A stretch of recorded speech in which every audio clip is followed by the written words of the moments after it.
Sa ating feature story, isa sa pinakamapaminsalang kalamidad na nararanasan ng bansa ay ang pagtama ng malakas na lindol. Marami sa mga biktima nito, bagamat ilang taon na ang nakalilipas, hindi pa rin nalilimutan ang sinapit na trahedya.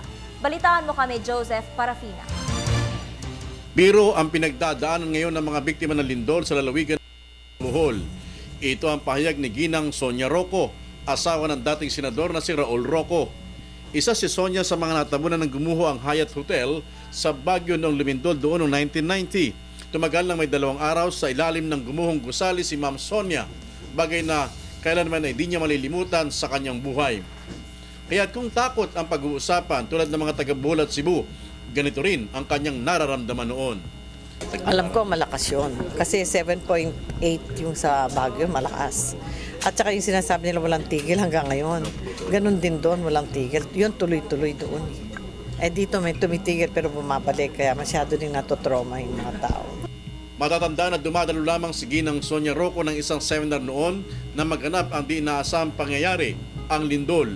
Aminado si Ma'am Sonia na noong una, di niya talaga alam ang kanyang gagawin dahil puro dilim lamang ang nakapalibot sa kanya. Tapos maya't maya pa ang aftershocks na halos maipit na siya nang tuluyan sa tinataguan niyang ilalim ng mesa. Doon ako sa ilalim ng mesa, hindi na ako makalabas. Gumawa sila ng butas na lang doon sa may bandang paahan namin na swerte doon nila ginawa. At doon kami na-rescue, nandun sila sa basement. Subalit sa bagay lamang nagpalakas ng kanyang loob, ang kamala lamang sa Diyos ang kanyang naging sandalan habang naghihintay ng rescue. Kaya naman ngayong binigyan siya ng pangalawang buhay, ganoon na lamang ang kanyang pasasalamat.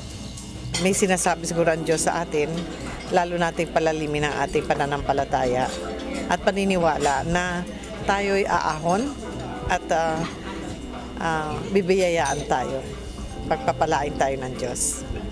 Para sa Telebisyon ng Bayan, Joseph Parafina.